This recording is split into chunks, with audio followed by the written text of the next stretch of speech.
Hello everyone, so welcome to the fourth lecture of chapter 1 physics. So I physics or the video series ambo korisu or he video series or aji ami 4 number lecture to mo start korim. Aru yat ami aji mainly discuss korim je Coulomb's law ami vector form ot ami keneke discuss korim. Acha konobai jodi mur first video mane jodi aji first time ei video to sai asa tene hole yat okman buji paote osubida hobo. So I request them je ei video to swar agot yar agor ji tinta video asile aru gutei kitare link mo description ot di dim tat go tumaluke sai loba aru ei video bilakor jontu pdf he pdf khiniu moi মোৰ এটা WhatsApp group আছে সেই WhatsApp গ্ৰুপত মই এই video বিলাকৰ যোনটো PDF মই সব দি দিও যদি কোনোবাই যদি লেট কেও যদি গম পোৱা তেনে হলে তোমালোকে সেই WhatsApp গ্ৰুপত গৈ মোক তোমালোকে পাৰ্সোনালি মেসেজ কৰিবা সো মেসেজ কৰিলো ইয়াৰ গুটে নোটস বিলাক মই তোমালোকক ধুনিয়াকে PDF ত দি দিম আৰু বহু ষ্টুডেন্টে মোক কৈ আছে অনলাইন ক্লাছৰ কথা কিন্তু সোৱা মই মোৰ যিবিলাক ক্লাसेस মই ৰেগুলাৰলি ইউটিউবত দিও মই এনেকুৱা কোনো বেলেগ প্ল্যাটফৰ্ম নাই যত তোমালোকে এপত বা তেনেকুৱা কোনো প্ল্যাটফৰ্ম নাই কিয়া ক্লাছ কৰিবলৈ সো যিবিলাক মোৰ ভিডিও সেই ভিডিও বিলাক মই ইউটিউবত মই ৰেগুলাৰ বেসিছত দিও সো তাত গৈ তোমালোকে চাব পাৰিবা ঠিক আছে মই বেছি সময় নষ্ট নকৰো মই ডাইৰেক্টলি আজি আমাৰ কন্টেন্ট লৈ আহিছো আজিৰ যোনটো আমাৰ ক্লাছ আজি ক্লাছটো হৈছে Coulomb's law in vector form so already আমি Coulomb's law পঢ়িলো হা আৰু এটা Coulomb's law বুলি কোৱাৰ লগে লগে এতিয়া পৰা আমি আৰু নেক্সট এটো নাভাবো যে হে Coulomb's law যোনটো ফৰ্মুলা হেতু আমি স্কেলাৰ মানে SI সিস্টেমত কৰিম নে CGS কাৰণ যেতিয়া আমাৰ Coulomb's law বুলি কৈ দিব তেতিয়া আমি সদায় আমাৰ যোনটো স্ট্যান্ডাৰ্ড সিস্টেম আমি হেতুৱে লম আৰু এটো কি আছিল SI সিস্টেম আৰু SI সিস্টেম বুলি ক'লে আমি মিডিয়ামটো সদায় এয়াৰ ভ্যাকুয়াম বা ফ্ৰী স্পেস বুলি ধৰি লম কাৰণ এতিয়ালৈকে আমি হেখিনি ওপৰত ডিসকাস কৰি আছো খালি যদি এয়াৰ ভ্যাকুয়াম বা ফ্ৰী স্পেস নহয় যদি মিডিয়ামটো বেলেগ কিবা এটা নহয় মানে কিবা এটা হয় তেতিয়া তাত কি চেঞ্জ আহিব এটো আমি ডিসকাস কৰিম আজি ক্লাছত নহব হয়তো সেকেন্ড নেক্সট ক্লাছত আমি ডিসকাস কৰিম হৈ গল সো এতিয়া বেসিক যোনটো ফৰ্মুলা আমি সবে জানো এবাৰ লিখি দিছো যে f will be equals to 1/4 pi epsilon naught then what q1 q2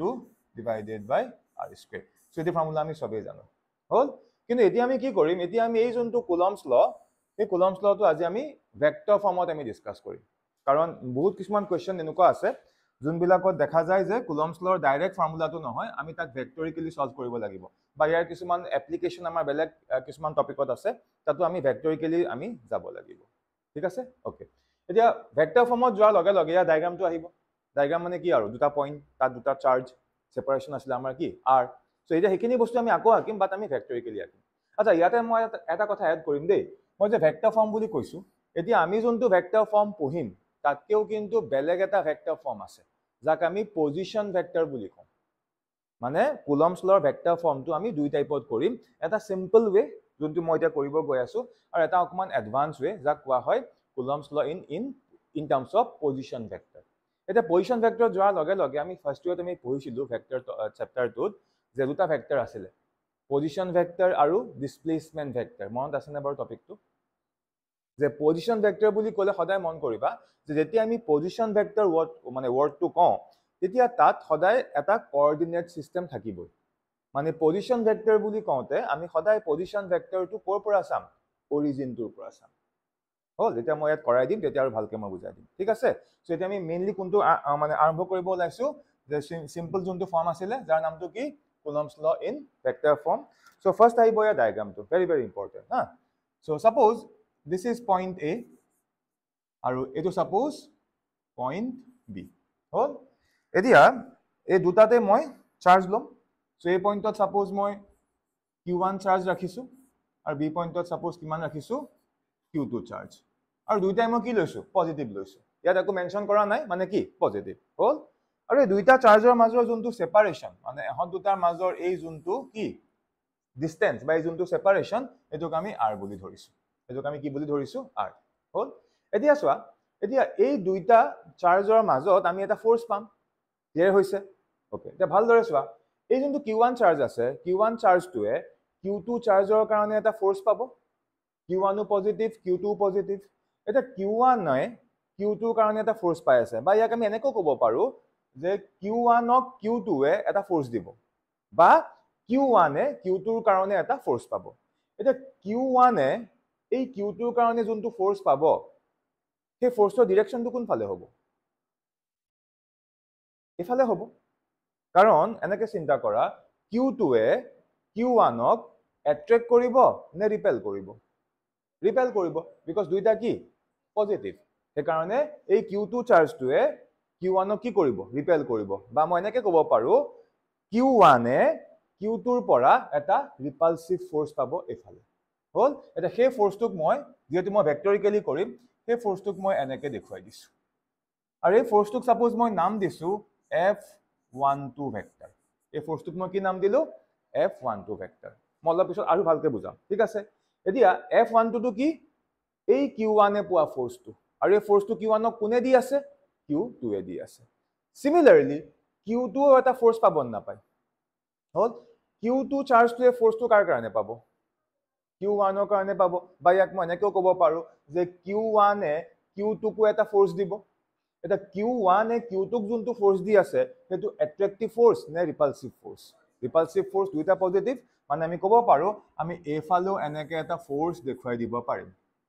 আৰু এই ফোর্সটোক মই কি নাম দিম F ইয়াত কি দিছিলো F12 ইয়াত মই কি দি দিম F ক্লিয়াৰ হৈছে এটা মই ডিটেইলছত লিখিম যে F12 আৰু F21 একেটা হয় কি মই লগতে লিখিয়ে গৈছো যে তলত মই লিখিম লেট এটা বেলেগ কালাৰ দিম এতিয়া বুজিবলৈ সুবিধা হ'ব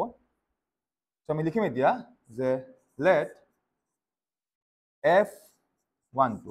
এই F1 যোনটো এটো কি আমি কেনেকৈ লিখিম আমি যে ফোর্স অন এই ফোর্সটো কোনে পাই আছে ফোর্সটো কোনে পাই আছে Q1 A so force on what Q1 কোনে দি আছে Q2 এ সো কি লিখিম due to what Q2 এটো হৈ গল force on Q1 due to Q2 similarly মই কোনটো লিখিব লাগিব F21 so F21 কি হৈ যাব জাস্ট ইয়াৰ উল্টা যে force on what Q2 due to what Q1 clear হল বুজি পাইছা ওকে এতিয়া আমি জানো যেহেতু আমি এটো ভেক্টৰিক্যালি কৰিছো আৰু ভেক্টৰিক্যালি কৰিব গলে ফোৰ্স বুলি কলে নহব ফোৰ্সৰ ম্যাগনিটিউডৰ লগত তাৰ কি লাগিব ডিৰেকশনো লাগিব এতিয়া যদি মই খুদো যে এই যোনটো F12 ফোৰ্স এই F12 ফোৰ্সৰ ডিৰেকশনটো কোনফালে আছে তেতিয়া ধৰা আমি দেখুৱাই দিব লগিয়া হলে কেনেকৈ দেখুৱাম স্যাৰ ইফালে আছে এটা এক্সামত গৈ আমি কৈ দিব নোৱাৰো এক্সামৰ কপি জুনে চাব তেওঁ ক'বলৈ আমি জন তাত থাকিম না থাকো তেওঁ কোনে ক'ব যে এনেকৈ আছে বুলি দেখুৱাই দিবলৈ সো তেওঁক আমি ইয়াত ডায়াগ্ৰামটো দেখুৱাই দিব লাগিব মানে এই যোনটো F12 ফোৰ্স এই F12 ফোৰ্সৰ ডিৰেকশনটো বুজাবৰ কাৰণে আমি কি কৰিব লাগিব আমি ইয়াৰ ইউনিট ভেক্টৰটো মেনশন কৰি দিব লাগিব এবিলাক আমি ক্লাস 11 ত পাইছো যে ইউনিট ভেক্টৰ সদায় কি বুজায় ডাইৰেকশন বুজায় এটা ভালদৰে চোৱা F12 ফোৰ্সৰ ডিৰেকশনটো এফালে আছে সো এফালে আছে মানে এইখিনিতে মই কি কৰিম এইফালে এনেকে এটা মই ডিৰেকশন দেখুৱাই দিলো ইয়াৰ লগত এই ডিৰেকশনটো মিলি আছে দুইটা এফালে আছে হল আৰু এই ডিৰেকশনটোক মই যোনটো ইউনিট ভেক্টৰ দি মই ৰিপ্ৰেজেন্ট কৰিম সেই ইউনিট ভেক্টৰটোক মই R ইয়াত 1 টো আছে নাই সিকোয়েন্সটো মই মিলাই লম ইচ্ছা কৰি সো কি বুলি কম R12 কেপ ক্লিয়াৰ হল মানে F12 ফোৰ্সৰ ডিৰেকশনটো কোনে বুজাই আছে R12 কেপ ইউনিট ভেক্টৰটোৱে বুজাই আছে সিমিলাৰলি যদি মই F21 ফোৰ্সৰ ডিৰেকশনৰ কথালৈ যাওঁ সো F21 হেতু সাইডে আছে সো ইয়াৰ কাৰণে ইউনিট ভেক্টৰটো মই এনেকে দেখুৱাই দিম মিলি আছে so this is F21 so তাৰ লগত যোনটো ইউনিট ভেক্টৰ আহিব তাক কি নাম দিম R ইয়া 21 সিকোয়েন্স সেম থাকিব R21 কে হৈ গৈছে ক্লিয়াৰ ওকে লগত মই এতিয়া একিটো ধুনিয়াকে লিখি দিব লাগিব যে নেক্সট কি R12 কেপ সো R12 কেপটো কি হ'ব এইটো হল সো R12 কেপটো হল unit vector from diagram to চোৱা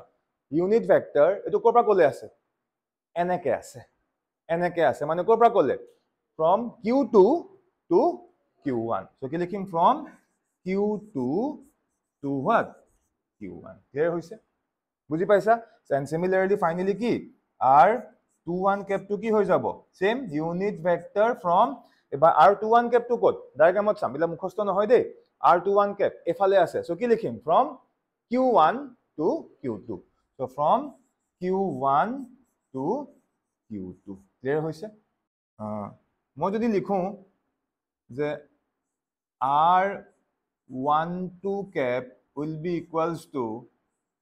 R21 cap is it correct মই এটা ইয়াতে লাইন লিখিলো যে R12 cap equals to R21 cap is it correct আচ্ছা এইটা কি বুজাই আছিল এই R12 cap r21 cap এইকেইটা কি বুজাই আছিল সো এইকেইটা কি বুজাই আছিল ইউনিট ভেক্টৰ মিন্স ডাইৰেকচন এটা ভালদৰে চোৱাচোন এইটো এনেকে ইকুৱেল বুলি ক'লে শুদ্ধ হ'ব জানো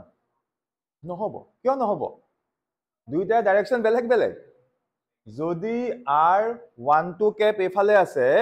r21 cap কি উল্টা সাইডে আছে সো দুইটা ডাইৰেকচন অপোজিট হয় নে নহয় সেইকাৰণে এইটো এনেকে লিখিলে ভুল হ'ব তো শুদ্ধ কেতিয়া হ'ব আমি ইয়াত এটা মাইনাস সাইন দি দিব লাগিব মাইনাস সাইন দি দিব লাগিব এটো অৰ আৰু এটা আছে ইয়েস কোনবাই কৈছিলে যে এই মাত্ৰ মই এটো যোনটো লিখিলো মই আকৰবাৰ লিখি দিছো যে r12 cap will be equals to r21 cap শুদ্ধ হ'বনে নহয় ভুল সো এটো ৰং এটো মই কেনেকৈ শুদ্ধ কৰিম ইয়াত মাইনাস সাইন দিব লাগিব আৰু এটা টেকনিক আছে ইয়াক শুদ্ধ কৰি দিয়া কি বাৰু যদি আমি দুইটাৰে ম্যাগনিটিউড লৈ লওঁ তেতিয়া কিন্তু কাৰেক্ট হ'ব ইয়েস মই তো অলপ ভালকে বুজাম যদি আমি দুইটাৰে কি লৈ লওঁ ম্যাগনিটিউড লওঁ তেতিয়া কিন্তু কাৰেক্ট হ'ব আৰু এই দুইটাৰে ম্যাগনিটিউডটো আকৌ কি হ'ব r ৰ সৈতে ইকুৱেল হ'ব কি কৈছো বুজি পাইছানে ইয়েস এতিয়া এটুক মই বহুত বেছি কমপ্লেক্স কে লিখিছো এটা বস্তু মই জানো যে যি কোনো ভেক্টৰ এনেকে লিখি এই মডুলাস সাইনটো দিয়া আৰু ইয়াক সিম্পলি a বুলি লিখা কথাটো একে হয় নে নহয় হয় সেই কাৰণে এটো মই ইমান বেছি কমপ্লেক্স কে নিলিখো এটো মই কেনেকে লিখিম এটো লাইনটো বুজি পাইছা হল এটো মই সিম্পল কৰি দিম কেনেকে সিম্পল কৰি দিম চোৱা ইয়াক ইমান কমপ্লেক্স কে লিখাতকে মই সিম্পলি r12 ইকুৱেলস টু কি r21 ইকুৱেলস টু মই r বুলি ক'ব পাৰিম ইয়াত কাৰবাৰ কিবা ডাউট আছে নেকি নাই এতিয়া হয়তো কাৰবাৰ মাইন্ডত ডাউট আহিব পাৰে যে হয়তো সবে বুজি পাইছে বাট কাৰবাৰ ডাউট থাকিব পাৰে যে r12 ইকুৱেলস টু r21 কেনেকৈ হয় ভালকে পইণ্টটো বুজা ধৰি লোৱা এই যখন মোৰ বোৰ্ড এই যোনটো মোৰ প্যানেল এই কৰ্নাৰটো 1 বুলি ধৰি লোৱা আৰু এই কৰ্নাৰটো 2 বুলি ধৰি লোৱা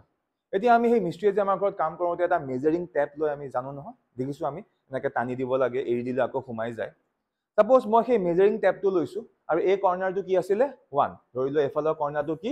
1 আছিল আৰু এফালৰ কৰ্নাৰটো 2 বুলি ধৰি লোৱা এটা মোক এই ইয়াৰ লেন্থ মই জুখিব লাগে এটা মই কি কৰিলো সেই মেজাৰিং টেপটো মই ললো সেই মেজাৰিং টেপটো প্ৰথমতে এই কৰ্নাৰটোত মই এনেকে লগাই দিলো মানে মকত লগাইছো 1ত আৰু ইয়াত এনেকে লগাই কাবাক কলো যে তই এখিনতে ধৰ হা মই এনেকে টানি আনি মই ইয়াত লগাই দিলো এতিয়া মই জুখিলো কৰ পৰা কলা মানে মই কৰ পৰা কলে জুখিছো 1 to 2 হল এটো ধৰি লৈছো r12 এতিয়া মই যেতিয়া 1 ৰ পৰা 2 লে জুখিম আৰু এনেকে জুখি সাপোজ মই এই ডিসটেন্সটো বুলে ধৰি ল 2 মিটাৰ পাই গলো yes সো কি জুখিলো এটো r12 সো r12 কিমান r12 কিমান হৈ গল ধৰি লোৱা 2 মিটাৰ এবাৰ বেলেগ এজনৰ মন গল মোক কলে স্যাৰ মই ইয়াৰ পৰা ইয়ালে নুজুখো মই ইফালৰ পৰা জুখিম তেওঁ কি কৰিলে সেম টেপটো আনিলে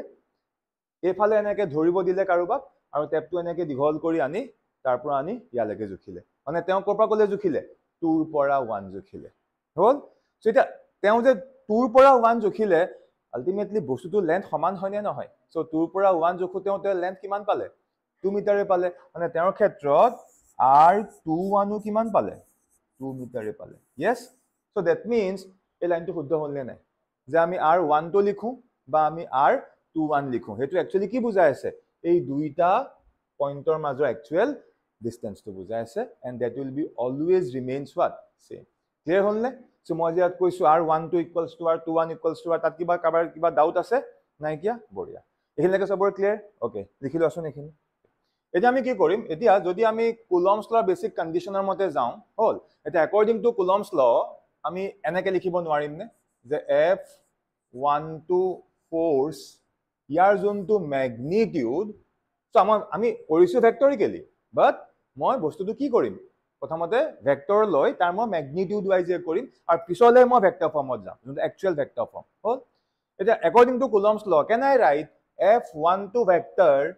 will be equals to F21 vector magnitude Coulomb's লৰ মতে আলটিমেটলি যদি আমি ফোৰ্স দুটা বেলেগ বেলেগ পইন্টত দেখুৱাই আছো এই দুইটা ফোৰ্সৰ ম্যাগনিটিউডটো সেমই হ'ব মানে এই দুইটা ফোৰ্সৰ আলটিমেটলি কি ম্যাগনিটিউডটো সেম আৰু ম্যাগনিটিউডটো হ'ব কিমান it will be equals to 1 by 4 pi epsilon naught q1 q2 divided by r square. আৰু I think ইয়াত কাৰো একো ডাউট নাই কিয়া ক্লিয়াৰ হৈছে বুজি পাইছা ওকে এতিয়া আমি নেক্সট কি কৰিম যেহেতু আমি ভেক্টৰ ফৰ্মত কৰি আছো এতিয়া মই ইয়াৰ পিছৰ যোনখিনি এনালাইসিস সেইখিনিও মই কি কৰিম ভেক্টৰ ফৰ্মত কৰিম ক্লিয়াৰ ওকে ওকে এতিয়া আমি কি কৰিম নাও এতিয়া আমি পুৰা ভেক্টৰ ফৰ্মত যাম সো ভেক্টৰ ফৰ্মত যোৱা মানে f12 ভেক্টৰ আমি পুৰা ভেক্টৰ ফৰ্মত উলিয়াম এতিয়া আমি এটা বস্তু জানো এনি ভেক্টৰ সাপোজ মই a ভেক্টৰ বুলি কৈছো ইয়াৰ যা লিখাৰ ষ্টাইল আছিল কেনেকৈ লিখে a vector equals to a ভেক্টৰটোৰ magnitude into a cap yes মনত পৰিছে বা ইয়াক আমি এনেকেও লিখিব পাৰো একেটা কথাই ক্লিয়াৰ এটা যদি আমি a ভেক্টৰক এনেকে লিখিব পাৰো ইয়াক আমি লিখিব পাৰিম তো কেনেকে লিখিম this can be written as f12 ভেক্টৰটোৰ ম্যাগনিটিউড ইনটু f12 ভেক্টৰটোৰ ডাইৰেকশন মানে ইয়াৰ কি f12 কে ক্লিয়াৰ হৈছে ওকে তাৰ পাছত নেক্সট কি হ'ব ইয়াৰ পিছৰ লাইনটো যে f12 vector will be equals to এটা এটো জায়গাত কি আহিব এই মাত্ৰা পাইছিল ডাইৰেক্ট লিখি দিম 1 by 4 pi epsilon naught into what q1 q2 divided by r square আৰু এফালে কি আছে f12 কেপ আছে এটা f12 কেপে কি বুজাই আছে এই f12 যোনটো আমাৰ ফোৰ্স এই ফোৰ্সৰ ডাইৰেকশনটো বুজাই আছে এটা আমি ডায়াগ্ৰামটো চাম এই ডায়াগ্ৰামটোৰ মতে এই যোনটো f12 ফোৰ্স ইয়াৰ ডাইৰেকশন বুজাবলৈ আমি ইয়াক ইউজ কৰিছিল নে নাই কাৰণ ফোৰ্সটো আছে এফালে এই ফোৰ্সৰ ডাইৰেকশনটো বুজাবলৈটো মই এটো বস্তু ইউজ কৰিছিলো yes or no হে কাৰণ এতিয়া মই কি কৰিম এই যে ইয়াত f12 কেপ আছে তাৰ জায়গাত মই কি লিখিব পাৰিম r12 কেপ ক্লিয়াৰ হ'ল বুজি পাইছা ওকে তো চাবলৈ গলে এটো আমি এই কুলম্বস ল আমি ভেক্টৰ ফৰ্মত পাই গলো ক্লিয়াৰ কেনেকৈ কৰিলো ক্লিয়াৰ কিন্তু এতিয়া আমি ইয়াক বেলেগকৈ লিখিব পাৰিম সিকোয়েন্সটো মিলাবৰ কাৰণে কেনেকৈ চাবলৈ গলে এটোৱে মোৰ আনসাৰটো কিন্তু আমি অলপমান এটা স্লাইড মানে মডিফিকেশন কৰি দিছো ইয়াক আমি এনেকৈও লিখিব পাৰিম যে f12 vector will be equals to 1 by 4 pi epsilon naught আছে then q1 q2 by কি r square আছিল নে নাই এতিয়া মই কি কৰিম এই r মানে অকন আগতে কৈছিলো r ক আমি r12 বুলিও ক'ব পাৰো বা r21 বুলিও ক'ব পাৰো এতিয়া ইয়াত অনলি এই সিকোয়েন্সটো মেইনটেইন কৰিবলৈ কাৰণ ইয়াতো 12 আছে তাতো 12 আছে হেতু কাৰণে r নিলিখি মই ইয়াক r12 বুলিও লিখিব পাৰো আৰু ওপৰত স্কয়াৰ আহিবই আৰু এফালে r12 কেপ থাকিব ক্লিয়াৰ হলনে বস্তুটো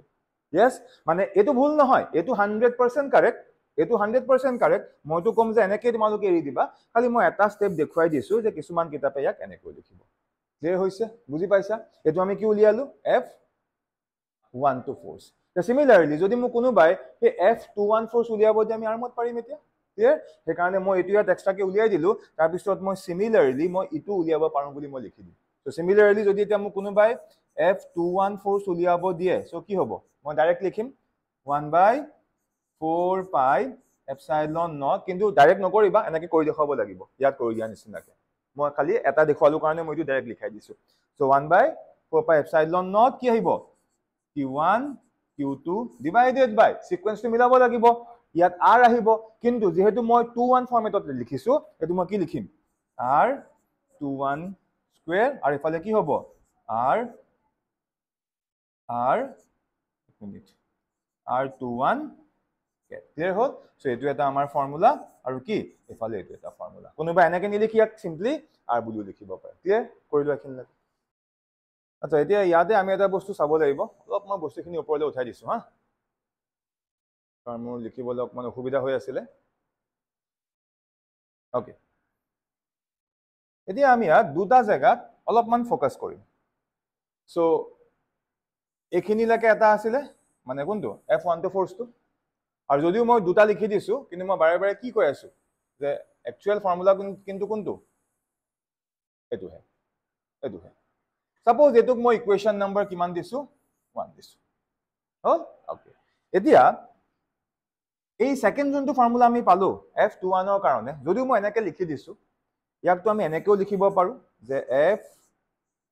2, 1 force will be equals to 1 by 4 pi epsilon naught Q1 Q2 by এই R21 নিলিখি মই সিম্পলি R2 লিখিব পাৰো পাৰিম নে নোৱাৰিম পাৰিম আৰু এফালে কি আছে আমাৰ স্কয়াৰ আছে ওকে এটা ভালদৰে অবজাৰ্ভ কৰা ইয়াত এটো কি আছে this is what R21 cap এটা আমি অকমান আগতে এনেকুৱা এটা ৰিলেচন পাইছিলো নে কি পাইছিলো যে R12 cap will be equals to minus of R21 cap or আমি এনেকৈ লিখিব পাৰো R21 cap will be equals to minus of কি R12 cap কথাটো একেটাই হয় নে নহয় যদি A equals to minus B হয় that means what B equals to minus A একেটা বস্তুৱে এতিয়া from this concept ভালদৰে চোৱা এই যে ইয়াত কি আছে R21 cap টো যে আছে so R21 cap ৰ জায়গাত মই এটো লিখিব নোৱাৰিম নে instead of R21 cap can I write minus of R12 cap yes or no according to this vectorical concept পাৰিম এতিয়া মই নেক্সট কি কৰিম এই লাইনটোকে মই ইয়াত এবাৰ আকৌ লিখি লৈছো এই সেম লাইনটো মই এবাৰ আকৌ ৰিপিট কৰিম খালি ৰিপিট কৰোতে এবাৰ মই মাইনাসটো আগত লৈ গুছি আহিম সো তেতিয়া লাইনটো কি হৈ যাব F21 vector will be equals to a minus to আগত গুছি আহিল সো আগত মাইনাস সাইনটো দি দিলু আৰু এটা মই বিগ ব্র্যাকেট দি দিলু যাতে মই কথাখিনি বুজিবলৈ সুবিধা হয় কি থাকিব 1 by 4 pi epsilon naught Q1 Q2 by R square into কি R12 cap থাকিল নে এটো এটা ভালদৰে মন কৰাচোন এইখিনি আমি অকমান আগতে পাইছিলো কোনটো এইটো ইকুৱেচন নম্বৰ 1 ত yes এটা ইকুৱেচন নম্বৰ 1 ৰ মতে কি আছে 1 by 4 pi epsilon naught Q1 Q2 by R square into R12 cap হেতু মানে কি F12 vector মানে that means ইয়াৰ পিছৰ লাইনত আমি কি লিখিব পাৰিম যে F21 force will be equals to minus to already আছে minus of what F12 force clear হলনে আমি কি প্রুফ কৰিলো yes আমি এনেকুৱা এটা ৰিলেচন পাই গলো আৰু কোনে কব এটোৰ পৰা আমি কি কনফিউজন উলিয়াব পাৰিম আমি ইয়াৰ পৰা ইয়াক মই কি কেনেকৈ মই ইয়াক মই কনক্লুড কৰিম ইয়াৰ পৰা মিনিংটো আমি কি গম পালো আমি ইয়াৰ পৰা এটো কথাই গম পালো যে কুলম্বস ল আমি পঢ়ি আছিলো কি কুলম্বস ল নিউটনস থাৰ্ড ল মানি চলে এটা বহুতে কি কৰিব এই ডিৰাইভেশনটো কৰিব ধুনিয়াকে বাট এই ডিৰাইভেশনটো কৰি এক্সামত তেওঁলোকে এক মিনিট ডিৰাইভেশনটো ধুনিয়াকে তেওঁলোকে কৰিলে বাট আফটাৰ ডুইং দা ডিৰাইভেশন মই এটা ফ্ৰেমতে আনি দিছো তেতিয়া তোমালোকৰ বস্তু চাবলৈ সুবিধা হ'ব ওকে এটা কি হ'ব ধুনিয়াকে কুলম্বস ল পঢ়িলে কুলম্বস ল পঢ়ি ষ্টুডেন্টে কি মানে আজিকালি কি কৰে এক্সপেক্ট কৰে যে কোৱেশ্চন আগে এনেকুৱা দিব যে state Coulomb's law and prove it হেবিলাক আজিকালি কেতিয়াও নিদিয়ে মই যে কৈছো সদায় আজিকালি এপ্লিকেশন বেসড আহিব যে পঢ়ি যাব কুলম্বস ল অকল স্টেটমেন্টটো পঢ়িব অকল এই ফৰ্মুলা কেইটা মুখস্থ কৰি যাব কিন্তু কোৱেশ্চন কেনেকুৱা আহিব পাৰে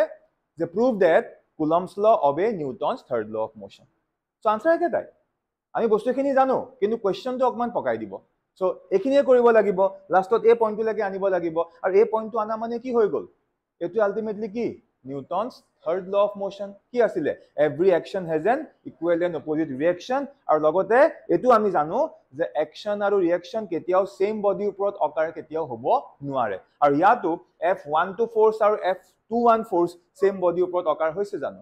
F12 হৈছে A ওপৰত মানে Q1 ৰ ওপৰত আৰু F21 হৈছে B means Q2 ওপৰত ক্লিয়াৰ হল সো এটো আমাৰ নিউটনস থাৰ্ড ল টো ই বুজাই আছে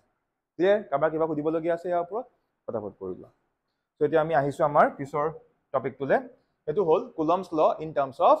পজিশন ভেক্টৰ হল এটা ফাৰ্স্ট আমি জানিব লাগিব যে পজিশন ভেক্টৰ যেতিয়া আমি গুটে ক্যালকুলেশনটো কৰিম সো তাৰ কাৰণে ডায়াগ্ৰামটো কেনেকুৱা হ'ব মই ডায়াগ্ৰামটো আঁকিছো সো একদম সিম্পল হ'ব সো ফাৰ্স্ট আহিব কি ফাৰ্স্ট আমাৰ কি আহিব coordinate system so suppose this is x axis and this is suppose y axis and এটো হৈ গল আমাৰ অৰিজিন ক্লিয়াৰ নেক্সট আমি হে হুবহু সেম ডায়াগ্ৰামটো আঁকিম মানে a point b point and all those things ঠিক আছে খালি এবাৰ আমি কি কৰিম a point আৰু b point এটা স্ট্ৰেইট লাইনে থাকিব বাট বেকা হ'ব মানে এবাৰ মই a point টো ইয়াত ললো আগৰবাৰ বি পইণ্ট ক'ত লৈছিলোঁ ইয়াত এতিয়া ক'ত ল'ম অলপ বেকাকে এইটো ইয়াত ল'ম হ'ল this is point A and this one is point B এতিয়া এ পইণ্টত Q1 চাৰ্জ এতিয়াও Q1 চাৰ্জ থাকিব বি পইণ্টত কি Q2 চাৰ্জ এতিয়াও Q2 চাৰ্জ থাকিব ইয়াৰ আগৰবাৰ A আৰু B মাজৰ সেপাৰেশন কিমান আছিল R এতিয়াও সেম থাকিব যে A আৰু B মাজৰ যোনটো সেপাৰেশন এটো কিমান হৈ গল R ক্লিয়াৰ হৈছে ফোৰ্সও সেম থাকিব কোনো চেঞ্জেস নহয় সো A যোনটো পইণ্ট A পইণ্ট এফালে এটা ফোৰ্স পাব আৰু B থকা Q2 যোনটো চাৰ্জ Q2 এফালে এটা ফোৰ্স পাব নাম কিটাও সেম থাকিব সো এফালে ফোৰ্সটো কি আছিল F21 ভেক্টৰ আৰু এফালে ফোৰ্সটো কি আছিল F12 ভেক্টৰ কাৰো একো ডাউট নাই সেম বস্তু মই ৰিপিট কৰি আছো দেন এফালে যোনটো ফোৰ্স F12 ভেক্টৰ এই ফোৰ্সৰ কাৰণে আমি ইয়াত এটা ইউনিট ভেক্টৰ দিম কি নাম দিম সিকোয়েন্স সেম থাকিব লাগিব কি R12 কেপ আৰু এফালৰ এই যোনটো ফোৰ্স এই ফোৰ্সৰ কাৰণে সেম ডাইৰেকশনত বিকজ ফোৰ্সটো আছে এফালে সো ইউনিট ভেক্টৰো এফালে হ'ব সো নামটো কি হৈ যাব R21 কেপ আই থিংক সবৰে এখিনলৈকে ক্লিয়াৰ হৈছে সেম ডায়াগ্ৰামটো অলপ আগত খালি বেকান আছিল সিধাকে আছিল হ'ল এতিয়া নেক্সট এটা মই চেঞ্জৰ কথা কৈছিল ন কি আছিল যেহেতু ইয়াত আমি ইন টাৰ্মস অফ কি হিকিম পজিশন ভেক্টৰ হিকিম আমি এতিয়া পজিশন ভেক্টৰ কিটা দেখাই দিব লাগিব আৰু আমি ক্লাস 11 ত পাই আছো পজিশন ভেক্টৰ বুলি কওঁতে আমি সদায় এই কোঅৰ্ডিনেট সিস্টেমটো যোন কিটা পইণ্ট আছে या দুটা পইণ্টে আছে A আৰু B এই পইণ্ট কিটাক আমি অৰিজিনৰ পৰা আমি লিংক কৰি দেখুৱাম মানে এতিয়া আমি কি কৰিম এই যোনটো O আছে ওৰ পৰা A লে মই এটা ভেক্টৰ এনেকে ড্ৰ কৰিম মই হয়তো বেকা হ'ব পাৰে তোমালোকে পুৰা ষ্ট্ৰেইট আকিবা আৰু সিমিলাৰলি ফালে ওৰ পৰা B লে মই এনেকে এটো পুৰা এটা ভেক্টৰ আকি দেখুৱাম আৰু এই যোনটো ভেক্টৰ এটোক মই নাম দিম দিস ইজ R1 ভেক্টৰ আৰু এই যোনটো OB ভেক্টৰ ইয়াক মই নাম দিম this is what R2 vector clear হৈছে নে এটা কোনোবা যদি ঘপককে ডায়াগ্ৰামটো চাই কেনেকে আকিছো হেতু অবজাৰ্ভ নকৰাকে যিকোনো ষ্টুডেন্টে ভয় খাব বাট একেবাৰে ইজি হয় নে নহয় মানে আমি যদি মুখস্থ ওয়াইজ চিন্তা কৰো নোৱাৰো কেতিয়াও বাট বুজি কৰিলে পানি হয় একেবাৰে কাৰণ আমি এটা সিকোয়েন্সত গৈ আছো প্ৰথমতে উইদাউট ভেক্টৰ আমি ডায়াগ্ৰাম আকিলো তাৰ পিছত ইয়া আগৰ ডায়াগ্ৰামটো আকিলো এটা হেতুকে ইয়াত আমি কি কৰিছো কপি পেস্ট কৰাৰ নিচিনা হৈছে খালি অলপ বেকাকে কপি পেস্ট কৰিছো খালি এফালে x এক্সিস আৰু y এক্সিস আছে একদম simple diagram clear আকিলো okay so এতিয়া আমি কি কৰিম ইয়াৰ আগৰ যোনটো কেস আছিল ইয়াৰ আগৰ কেছত যে আমি ধুনিয়াকে ডিফাইন কৰি দিছিলো let F12 F21 R12 R21 এই চাৰিটা হুবহু সেম থাকিব মানে এই চাৰিটা বস্তু ইয়াত কি জাস্ট কপি পেস্ট হ'ব কাৰণ এখিনিও তাত আছে সো এই কিটা মই ইয়াত বাৰে বাৰে লিখি নাথাকো হল যে ইয়াত F12 ভেক্টৰ কি F21 ভেক্টৰ কি দেন R12 কেপ কি R21 কেপ কি হেকিটা তোমালোকে নিজে লিখি লবা ধুনিয়াকে let হল হেকিটা তোমালোকে ধুনিয়াকে লিখি লবা কালি ইয়াত দুটা এক্সট্ৰা বস্তু আহিব কি কি বাৰু ইয়াত খালি দুটা এক্সট্ৰা বস্তু আহিব কি যে R1 ভেক্টৰটো কি আৰু R2 ভেক্টৰটো কি একিটাক আমি ইয়াত এটো ক্ষেত্ৰ আমি স্পেশালি মেনশন কৰি দিব লাগিব এতিয়া R1 টো কি হ'ব পজিশন ভেক্টৰ মই এতিয়া শৰ্টকাট মাৰিছো তোমালোকে ফুল লিখিবা যে R1 কি position vector PV but don't write PV you have to write the full name position vector car of A with respect to origin O etu likha style etu shortcut mailo kotha nai w.r.t mane ki with respect to etu enake likhile hobo but kenake likhim r1 equals to position vector of A with respect to origin O aru r2 ki hobo position vector of what B with respect to origin O so এই দুটা খালি extra কে add কৰি ঠিক আছে আৰু লগতে কিছুমান বস্তু আগত যোনটো আমি শিকিছিলো সেম থাকিব ফৰ এক্সাম্পল ইয়াতো আমি লিখি দিব পাৰিম যে R12 will be equals to R21 will be equals to কি R ইয়াত কাৰো ডাউট থাকিব নালাগে আৰু সিমিলাৰলি এটো দেখুৱাই দিবা যে R12 cap will be equals to minus of R21 cap বা এনেকৈ লিখিব পাৰি যে R21 cap will be equals to minus of R12 cap মই বাৰে বাৰে কৈ আছো A equals to minus B means B equals to minus A হৈছে ক্লিয়াৰ সো এটো মস্ত আমি কৰিলো এটা ইয়াৰ যিখিনি এনালাইসিস এখিনি আমি কেনেকৈ কৰিম সো প্ৰসেসটো সেম যোনটো আমি অকমান আগতে কৰিছিলো অকমান আগত যে আমি কৰিছিলো এনেকে যে আমি এপ্ৰোচ কৰিছিলো এইখিনিৰ পৰা এইখিনিলৈকে প্ৰচেছটো সেম হ'ব মই ইয়াত আকৌ এবাৰ দেখুৱাই দিওঁ তোমালোকৰ কি হ'ব ৰিভিজন মানে বস্তুটো আমাৰ ৰিভিজন হৈ যাব ঠিক আছে সো আমি কেনেকে কৰিম যে উই নো কি আছিলে যে F12 ফোৰ্সৰ ম্যাগনিটিউড আৰু F21 ফোৰ্সৰ যোনটো ম্যাগনিটিউড একৰ্ডিং টু কুলম্বছ ল টো সদায় সেম হ'ব কি হ'ব 1/4 pi epsilon not q1 q2 by কি r square ইয়াত কাৰো একো ডাউট নাই বাট এতিয়া আমি ভেক্টৰিকেলি কৰিম but in terms of what position vector but starting to আমাৰ সেম হ'ব সো কেনেকে লিখিম নাও যদি আমি f12 ভেক্টৰ লিখিব যাও ভেক্টৰ লিখা ষ্টাইলটা আছিল অকন আগতে কৈছিলো কি হ'ব f12 ভেক্টৰটোৰ ম্যাগনিটিউড আৰু f12 ভেক্টৰৰ ডিৰেকচন এতিয়া f12 ভেক্টৰৰ ডিৰেকচনটো কোনে বুজাই আছে r12 এ বুজাই আছে সো মই ডাইৰেক্ট কৰি দিলো কি লিখি দিলো r12 কে ডাইৰেক্ট কৰি দিছো হল সো দ্যাট মিন্স ইয়াৰ পিছত কি হ'ব f12 vector will be equals to ইয়াৰ জায়গাত ফৰ্মুলা আছে 1/4 pi epsilon not q1 q2 divided by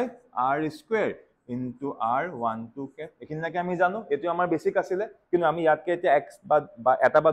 দুটা স্টেপ আমি বেসিকে কৰিম ইয়াৰ পিছৰ স্টেপটোত কি হ'ব বুলি কৈছিলো মই এই r ৰ জায়গাত কি লিখিব পাৰিম r12 লিখিব পাৰিম সো লিখি দিও f12 vector will be equals to 1/4 pi epsilon naught q1 q2 by so যত r আছে সিকোয়েন্সটো মিলাবৰ কাৰণে r লিখা r12 লিখা কথাটো একেটাই সো কি লিখিম r12 ওপৰত স্কয়াৰ আছে আৰু এফালে কি আছে r12 কেপ এতিয়া এইখিনিৰ পৰা আমি অলপমান চেঞ্জ কৰিম আমাৰ থিংকিংটো হল এটা কি চেঞ্জ হ'ব ভালদৰে চোৱা সি যদি আমি a ভেক্টৰ লিখো ইয়াৰ লিখাৰ জেনাৰেল ষ্টাইল আছিলে a into a cap everyone is clear so ইয়াক আমি এনেকৈ লিখিব পাৰিম that means a cap can be written as a vector divided by কি a ইয়াতো কাৰো ডাউট নাই এবিলাক বেসিক ফৰ্মুলা ভেক্টৰৰ যোনখিনি আমি ক্লাস 11 ত পাই আইছিলো হৈছে ওকে এতিয়া ইয়াত কি আছে এটো r12 cap যদি a cap থাকে কি লিখিম a vector by a যদি r12 cap থাকে এটো ফৰ্মুলা মতে কি লিখিব পাৰিম tell me r12 vector divided by r12 clear hoise na bostuto yes okay next step very interesting f12 force will be equals to it like same ase 1/4 pi epsilon naught same ase q1 q2 same ase divided by now observe carefully yat ki ase r12 square yat ki ase r12 কি হৈ যাব r12 cube হৈ যাব না যায় yes so yat ki ahi jabo r12 cube আৰু কি থাকিব r12 vector yes see dependency change হৈ গল আমি এটোৱে জানিছিলো যে কুলম্বছ লত ডিসটেন্সৰ সদায় কি হয় স্কয়াৰ হয় বা যেতিয়া আমি কুলম্বছ লটো পৰা এনেকুৱা এটা বস্তু পাই গলো যত ডিপেন্ডেন্সি চেঞ্জ হৈ গল yes এতিয়া এই বস্তুটো বহুতে গম নাপায় মানে যদি কুলম্বছ লটো আমি in terms of position vector কৰো তেতিয়া ম্যাথমেটিক্যালি ফিজিক্সৰ ৰুল মতে নহয় ম্যাথমেটিক্যালি তাৰ ডিপেন্ডেন্সিটো কি হৈ যাব r টু দি পাৱাৰ কিউবত বেছি গৈছে আৰু এফালে এটো কি আছে r12 ভেক্টৰ আছে ক্লিয়াৰ হল মানে পজিশন ভেক্টৰ টাৰ্মত আমাৰ ফৰ্মুলাৰ প্যাটাৰ্নটো অলপমান চেঞ্জ হৈ যায় বাট এতিয়াও কিন্তু আমাৰ আনসাৰটো আমি মানে কৰিব পৰা নাই দেই আমি এতিয়া আনসাৰটো ওচৰলে যোৱাই নাই কিয়নো আমাক আনসাৰটো ইন টাৰ্মস অফ কিহত লিখিব দিছে পজিশন ভেক্টৰ এতিয়া ইয়াত পজিশন ভেক্টৰ নাই কিয়া কোনবাই খুদিব পাৰে স্যাৰ আমিতো কৰিলৱেই নাই কৰা পজিশন ভেক্টৰ বুলি কলে কোনটো ইন্ডিভিজুয়ালি r1 এটা পজিশন ভেক্টৰ আৰু ইন্ডিভিজুয়ালি কি r2 এটা পজিশন ভেক্টৰ ইয়াত কোটো ইন্ডিভিজুয়ালি r1 বা r2 নাই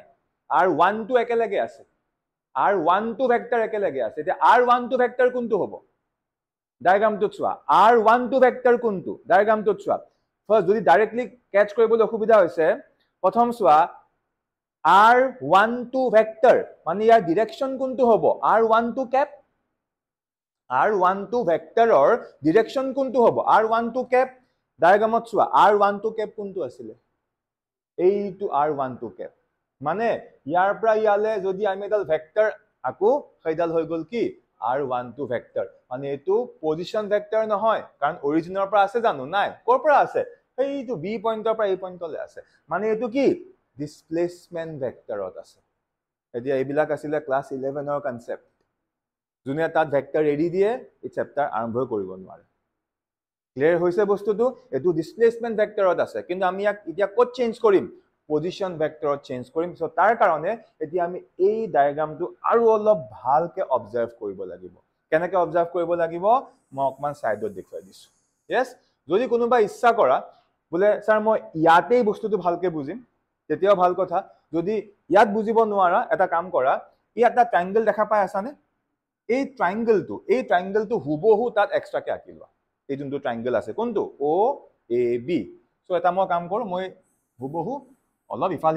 মানে হ'ব পাৰে একো ডাঙৰ কথা নহয় হা মই আঁকি লৈছো এটো আমাৰ ও পইণ্ট এটো কি এ পইণ্টটো ক'ত গল এটো আমাৰ কি এ পইণ্ট আৰু এটো কি আছে ধৰি লোৱা বি পইণ্ট হৈ গল আচ্ছা এতিয়া আমি কি কৰিম যেহেতু মই এৰো মাৰ্ক দিম এটা বেলেগ কালাৰ দিলে ভাল হ'ব এতিয়া এই ইয়াত চোৱা ইয়াত এৰো মাৰ্কটো কেনেকৈ আছে r1 ৰ এনেকৈ আছে এটো হৈ গল আমাৰ r1 ভেক্টৰ নেক্সট ওৰ পৰা বিলে এৰো মাৰ্কটো এনেকৈ আছে এটো হৈ গল আমাৰ কি r2 ভেক্টৰ দেন আমাক কোনটো লাগিব r12 ভেক্টৰ এতিয়া r12 ভেক্টৰ মানে r12 কেপৰ লগত মিলিব লাগিব না কাৰণ আমি ডায়াগ্ৰামটো পাইতো কৰি আছো আমি নিজৰ মতে কৰিব নোৱাৰো ডায়াগ্ৰামটো মতে কৰিব লাগিব সো এফালে আমাৰ কি থাকিব r12 ভেক্টৰ থাকিব মানে ইয়াৰ পৰা এৰো মাৰ্কটো গৈ ক'ত কানেক্ট হ'ব এইটো আৰু এইটো আমাৰ কি হৈ গল r12 ভেক্টৰ হৈছে এতিয়া আমি ক্লাস 11 ত ভেক্টৰত আমি ট্ৰায়াঙ্গল ল ভেক্টৰ এডিশন পাইছিলো হল এতিয়া আমাৰ ফৰ্মুলা নালাগে তাৰ ইয়াত ফৰ্মুলাত আমি নাযাওঁ কাৰণ ট্ৰায়াঙ্গলৰ ফৰ্মুলাটা আছিল r √a² + b² + 2ab cos θ হেতুৱে আমাক ম্যাগনিটিউডটো হে দিয়ে আমি ভেক্টৰিক্যালি সব চিন্তা কৰি আছো এটা ট্ৰায়াঙ্গলৰ মেইন ফান্ডাটো কি আছিল ফান্ডা বুলি কৈছো দে স্টেটমেন্ট কবৰ কোনো দৰকাৰ নাই মেইন ফান্ডাটো আছিল ট্ৰায়াঙ্গলত যোন দুটা ভেক্টৰ আমি এড কৰিম হেকিটা সদায় সেম সিকোয়েন্সত থাকিব আৰু ৰিজাল্টেন্টটো সদায় কি অপোজিট অৰ্ডাৰত থাকিব মানে যোন কিটা আমি এড কৰিম একিটা সেম অৰ্ডাৰত আৰু ৰিজাল্টেন্টটো সদায় কি হ'ব অপোজিট অৰ্ডাৰ এটা ইয়াত চোৱাচোন ইয়াত সেম অৰ্ডাৰত কোন কিটা আছে মানে OB আৰু BA সেম অৰ্ডাৰ হয় না নহয় এনেকে গলো এটো সেম অৰ্ডাৰ বাট OA কি অপোজিট অৰ্ডাৰ সো আমি ইয়াত according to TL মানে কি ট্ৰায়াঙ্গল ল শৰ্টকাট মাৰি আছো এইবিলাক কান এনেকে যাব লাগিব তো ট্ৰায়াঙ্গল লৰ কনসেপ্টৰ মতে আমি ইয়াক এনেকে লিখিব নোৱাৰো নে যে OB ভেক্টৰ প্লাস B ঠিকে লিখিছো নে BA vector will be equals to what OA vector কাবাৰ কিবা ডাউট নাই এতিয়া OB ভেক্টৰ মানে কি r2 vector plus BA vector মানে কি r12 vector equals to OA vector mane r1 vector. Now from this can I write r12 vector will be equals to ki r1 vector minus r2 vector. Is it clear to everyone? এটা বহুত কিতাপে বা বহুতে কি কৰিব জানানে এটো মুখস্থ কৰিলো বুলি কৈ দিব হয় আমিও এটো মুখস্থ ৰাখিম আমি জানিব লাগিব না যে r12 vector ইকুৱেলস two r1 - r2 আহিল কৰ পৰা यस বহুতে মুখস্থ কৰি দিয়ে কিন্তু কি হয় যদি অলপ মানে কোৱেশ্চনটো পকাই দিয়ে নিজে উলিয়াব নোৱাৰে কাৰণ এই বেসিক কনসেপ্ট বিলাক কেনেকৈ ইউজ কৰে নাজানি ক্লিয়াৰ হৈছে বস্তুটো সো আমি এই যোনটো আমি ইয়াত ফৰ্মুলা পালো মই এটো এক্সট্ৰাকে কিয় কৰি দেখুৱাইছো যে এই ফৰ্মুলাটো আমি এটা কোড ইউজ কৰিম এইটো জায়গাত আমি ইউজ কৰিব গৈ আছো চোৱা অলপ মই এনেকৈ দেখুৱাই দিছো ডায়াগ্ৰামটো ভিজিবল হৈ আছে ন ইয়াত ইউজ কৰিম সো ইয়াত ইউজ কৰাৰ লগে লগে কি হৈ যাব এতিয়া ওকে সো এবাৰ লাইনটো লিখি দিছো যে f1 to 4 will be equals to কি হ'ব 1/4 pi epsilon naught q1 q2 by what r12 cube আৰু এটা কথা দেই এইটো r1 টো নিলিখি আমি আৰু লিখিব পাৰো কাৰণ r1 টো কোৱা একে হয় নে নহয় আৰু এতিয়া কি আহিলে r1 টো ভেক্টৰ আৰু r1 টো ভেক্টৰ জায়গাত অকণ আগতে পাইছিল ন কি আছিলে ব্ৰেকেট এটা দি লম মডুলাস নহয় দেই ব্ৰেকেটে দিছো কি হ'ব r1 vector minus r2 vector মনত পৰিছে নে অকণ আগত কৰি দেখুৱাইছিল হৈছে এতিয়া চোৱা এইটো হৈ গল আমাৰ final formula of electric force in terms of what position vector আৰু ভালদৰে মন কৰা এটো সিকোয়েন্সটোত মিলি আছে দেখিছানে 1 2 1 2 ইয়াতো আলটিমেটলি 1 2 ই আছে r1 মাইনাস কি r2 ক্লিয়াৰ হল বুজি পালা এটা এটো আমি জানাকে কৰিলো exactly in the same way আমি f21 উলিয়াব পাৰিম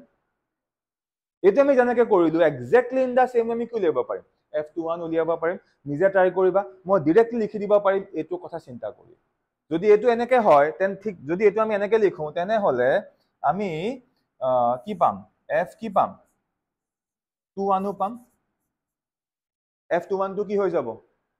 ইয়াত নুসুৱাকে ক'ব পাৰিবা তো কি হ'ব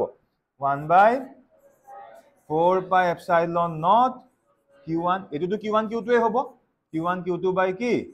r সিকোয়েন্স মিলাব লাগিব 21 বা r লিখিলো কারেক্ট বাট কিউব হ'ব দেই কিয় পজিশন ভেক্টৰত বহি আছো আমি হল r21 কিউব ব্ৰ্যাকেটত কি আহিব r2 vector minus r1 vector clear হৈছে নে সবৰ এইটো বস্তু এই সো এতিয়ালৈকে আমি এখিনিত কি পঢ়িলো যে একদম আজি ক্লাসটো আৰম্ভণি হৈছিল কৰ পৰা যে পজিশন সৰি নহয় হেৰি কুলম্বস ল ভেক্টৰ ফৰ্ম আমি প্ৰথমতে কুলম্বস ল ভেক্টৰ ফৰ্মটো আমি একদম সিম্পল ল্যাঙ্গুৱেজত কৰিলো ইজিকে কৰিলো আৰু তাৰ পিছত এতিয়া আমি কিহত পঢ়িলো এটো Coulomb's law in terms of what Coulomb's law in terms of position vector যত এই গুটেইখিনি বস্তু আমাৰ ইয়াত সোমাই আছে ইনক্লুডিং দিস কনসেপ্ট মই এটা ফ্ৰেমত দেখুৱাই দিছো আৰু যিমানখিনি পাৰো ক্লিয়াৰ হল বুজি পাইছা সো এখিনি তোমালোকে ঘৰত কৰি লবা হ'ব এটো মানে মই গ্ৰুপত দি দিম নোটছটো তাত তোমালোকে কৰি ললে হ'ল ঠিক আছে আচ্ছা ইয়াৰ ওপৰত কিবা কাবাৰ সুধিব লগিয়া আছে নেকি নাই হল কেনেকে এপ্ৰোচটো বুজি পাইছা বহুতৰ কিন্তু এই জায়গাটোত হয়তো ডাউট লাগিব পাৰে এইখিনি বস্তু ক্লিয়াৰ হৈছে নে নাই এইখিনিয়ে মেইন বস্তু হল তোমালোকে এক্সট্ৰাকে কৰি নিদিলেও হ'ব মই খালি বুজিবৰ কাৰণে কৰি দিছো তোমালোকে খালি এই ফৰ্মুলাটো মনত ৰাখিব লাগিব আৰু হেতু ইয়াত ৰিপ্লেস কৰি দিলে হ'ল হেখিনি এক্সট্ৰা মই বুজিবৰ কাৰণে কৰিছো ঠিক তেনেদৰে ইয়াৰ কাৰণে যদি r21 ভেক্টৰ হয় ফৰ্মুলা কি হ'ব r2 মাইনাস r1 সো এইখিনি ইয়াত কৰি দিব নালাগে মানে আমি জানো বুলি ধৰি ডাইৰেক্ট আমি ইয়াত লিখি দিলে হ'ল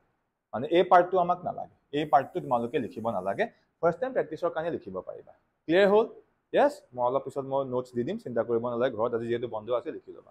ওকে ডিয়াৰ ষ্টুডেন্টস আজিৰ ভিডিওটো ইয়াতে সামৰিছো